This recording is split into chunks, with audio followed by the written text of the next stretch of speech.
Dr. Timothy Harris has begun a second term as Prime Minister of St. Kitts and Nevis following his coalition's impressive 9-2 victory in Friday's general elections.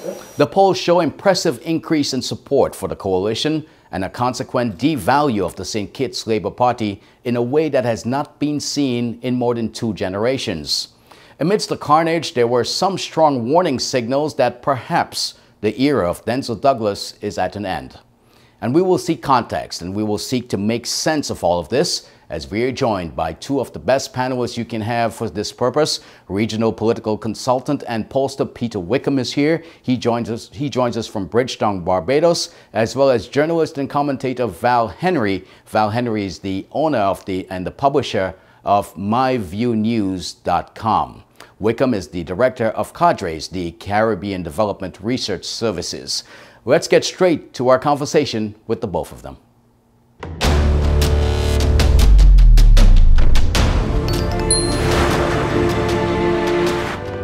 So, gentlemen, welcome. Let's start here with you, Peter. What is one glaring observation you've had from the weekend of elections in St. Kitts?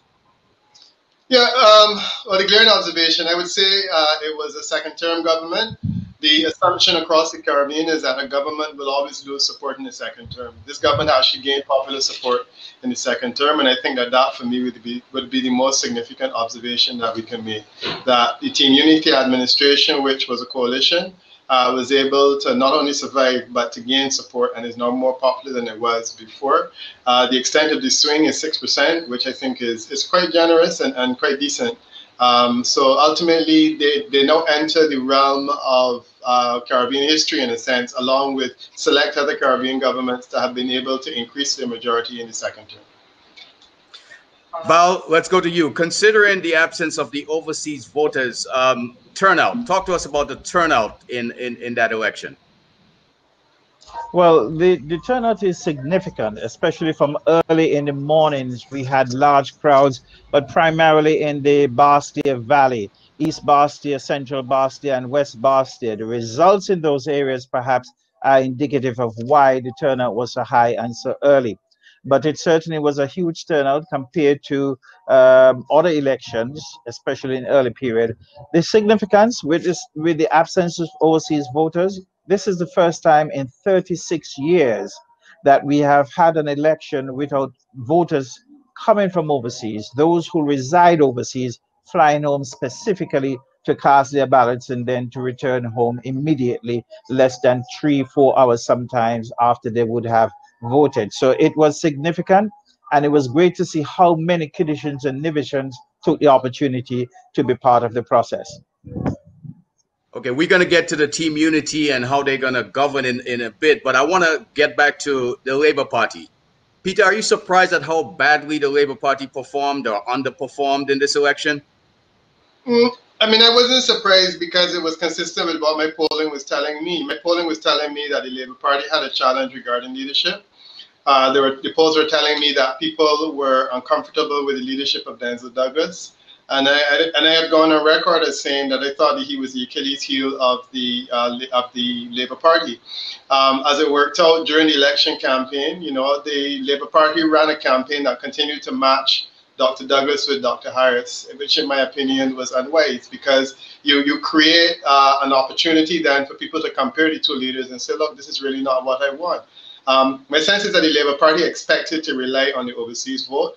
Once the overseas vote was not available to it, I mean, we saw the carnage that took place. I've been a relentless advocate of this overseas vote being removed because I think it creates an unnatural situation. And I'm happy that we can now compare what happened in the last election, where we had all of these narrow races and a swing in the other direction, with the current situation that we've seen. And we understand now that it's really not about Kittitians voting for Kittitians and Nevisians that live in the country. It's about essentially creating the opportunity for people to come in, deliver government to you, and then return, as Val said, sometimes hours after they have cast their ballots. So that was again, as I said, it was consistent with my polling that people were tired of Labour. My sense is that Kittitians would be unlike, I would not expect Kittitians, having voted out a leader who was Prime Minister for 20 years, to vote that leader back in. The question is, what have you not done in 20 years that you want to do now? And I feel that that is a significant weakness on the part of the Labour Party. Fascinating part is that he's won his seat. He's won his seat by a very generous majority. My presumption is that he's not going anywhere, and he will make light work of the next election for whoever decides to lead Team Unity into the next election. Well, that brings us to my next question to you, Val. Is that the sense on the ground, or is there a better future ahead for the Labour Party? The message was very clear, I think, from the electorate this time around. And the clarity of the message was that we do not like what is being presented as an alternative to the Team Unity administration. And Peter is correct. Since 2010 elections, actually, there had been indications that many people thought it was time for the retirement of Dr. Denzel Douglas. And it was played out in 2015 with the change of the government. And after that change of the government, many thought that Dr. Douglas would have exited the scene. I think he did give such an indication that he was sorry that one of the greatest mistakes he made going into the 2015 election was that he had not planned a transition program. And I think he did it on a similar program with Hamlet at some point in time after the elections. So certainly with the most significant indication that people were unhappy specifically with the Labour Party was a change in the West Bastia constituency. That has never had a representative in Parliament other than one representing the St. Kitts Nevis Labour Party until Friday last. Since 1952 with adult suffrage, when Josephine France claimed that seat for Labour, he held it until he handed it over to Sam Conde in the mid-1980s, and Conris took the seat from Sam Conde when he was no longer part of the Labour Party and part of a Team Unity construct.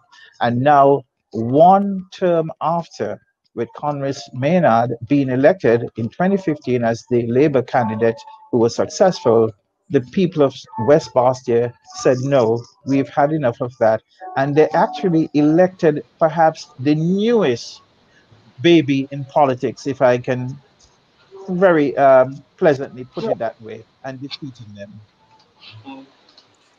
Peter, speak to that, because Akila Nesbitt's Byron Nesbitt is one, but also Jonel Powell was an impressive victory there as well for the Team Unity government. Yeah, I mean, and as Val is saying, you know, Bastia is the heart and soul of the Labour Party. To be able to take both of those political scalps, I thought was significant. Jonel Powell is also a young person himself.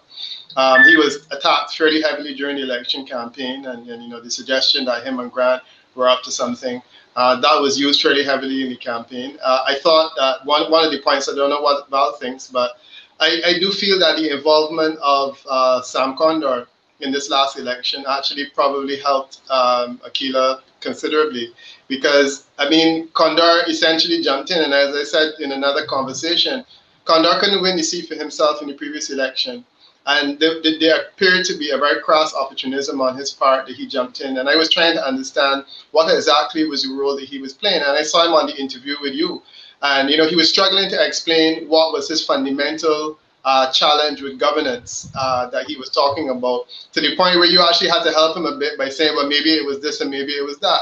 I think that people in the constituency saw through that and saw it as the opportunism that it was, you know, and they reacted to it. But I'm happy for Akila, you know, she certainly represents what the future of Team Unity can be. Val was making another point about this whole idea of succession planning. I wasn't understanding why Dr. Douglas would admit in conversations with persons like yourself that succession planning was an issue. I heard him at a conference in Barbados where he talked about the need for succession, the need for women candidates, the need for young candidates. All of that was said, and then he goes back in. You run this next generation mantra, and you know, the party's being led, the leader and the deputy leader were two of the oldest people in politics. What exactly is the message that you're sending? And my thing is that he now has an opportunity yet again to put his money where his mouth is and say, look, if I'm so interested in succession, let me relinquish the leadership of the Labour Party right now to one of these young, bright people and give them the opportunity to take the party back into governance. And I continue to make the point. What is happening now in terms of Timothy Harris running and winning? Timothy Harris has now beat him twice. Timothy Harris, who he said was not suitable to lead the Labour Party, has now beat the Labour Party twice, which suggested that really, if you were thinking about succession, it's Timothy Harris that should have been leading the Labour Party, and then you would have been an unstoppable force. So he needs to look at his future, and I do agree that I think clearly there's a need for change in the Labour Party. There's some young, bright sparks. You know, Dr. Drew, again, a casualty. You know, it's tragic because when you listen to this person and you hear the kind of talent that he has politically, you know, he's now in the wastepaper basket of politics for the time being, simply because he cannot win a seat because of the negative environment that has been created. If I were to quick word on that, succession. Yeah. Give us a quick word on succession for the Labour Party. Yeah, if I were to advise, as obviously I would not be invited to, the Labour Party, I would have suggested that perhaps Dr. Douglas would serve this term for about 6 months, at the start of which we'd announce his retirement, and perhaps tip Dr. Drew to be his replacement in number 6, which would be almost a guaranteed seat, so that he can build the momentum and rebuild and rebrand the Labour Party going into the next elections in 5 years' time. I want to. Dr. Drew, you were saying, Peter, you support Dr. Drew being basically the heir apparent. Not only the heir apparent, I also support Val's strategy of saying, you know, let me just go in and use 6 months to reflect on life. And then, you know, he can perhaps go into hibernation and come back with this brainwave and say, look, you know, I've reflected on it and I've decided that as of Christmas this year, this will be my end of politics. Call a by-election. You know, the victory in that constituency would give a boost to the Labour Party. And then they can start the process of rebuilding itself, because I have a strong feeling that court action will overturn the result, because the result is odd. It goes against the entire election. And if Dr. Douglas is in there by himself, to see him sit there for 5 years would be tragic. And I think it's probably better that he does exactly what Val is suggesting, you know, to do that, yeah. I want to get back to some of the nuts and bolts of this past election. Patches Liebert in constituency number 1 was the only minister to have lost his seat. Val, what is your take on why he performed so poorly when his party was on a roll and even gained ground?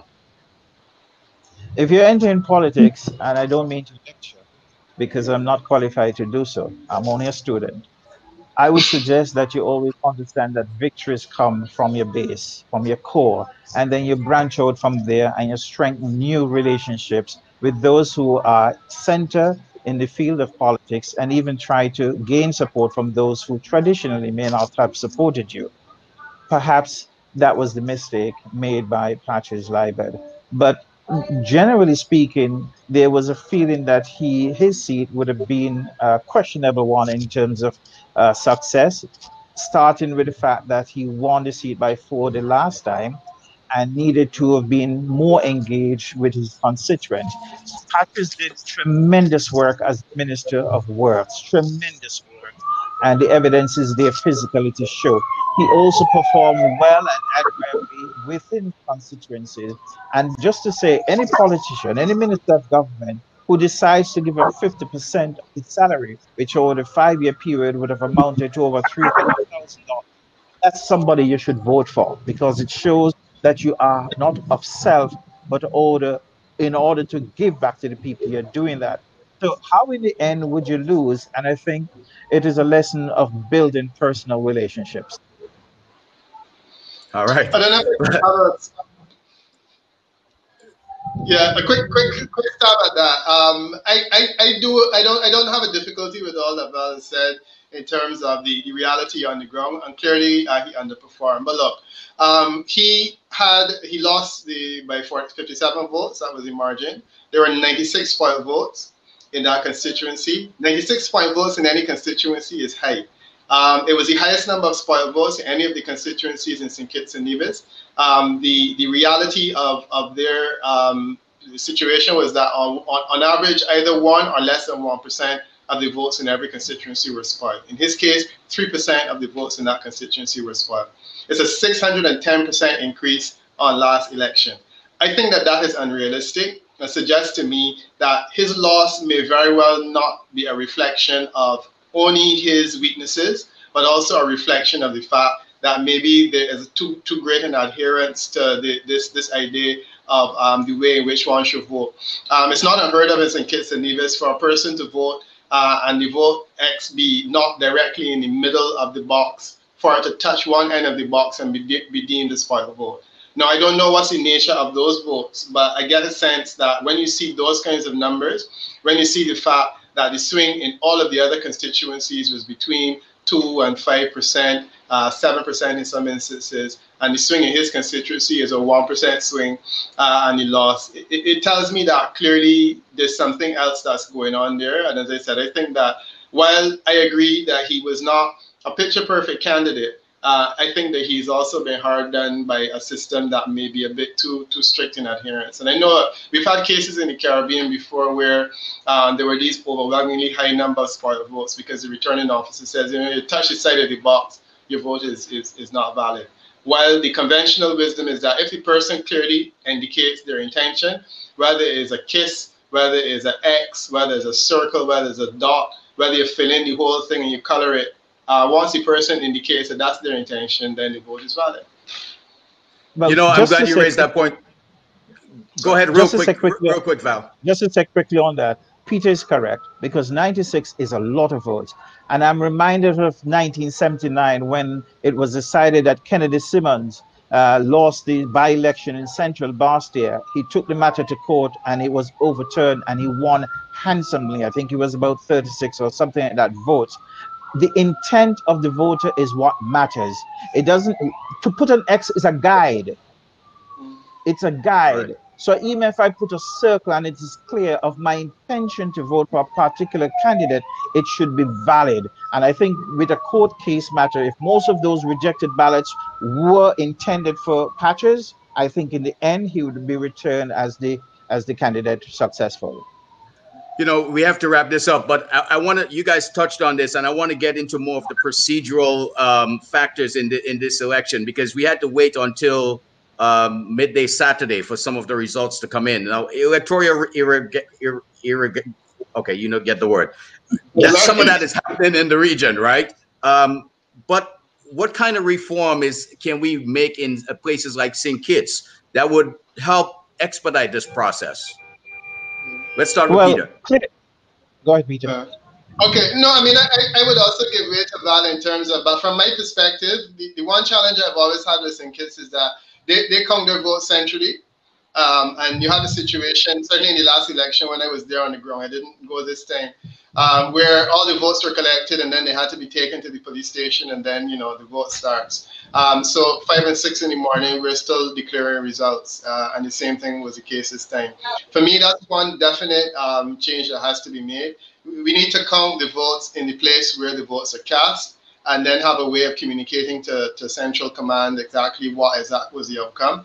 And in that case, they can finish by 11 or 12 o'clock like the rest of us. But that part is the part that has to be looked at, in my opinion. Val, you have a population of 50,000 people, right? I mean, it shouldn't be that difficult. No, it isn't. And that's the first point I would concur with Peter.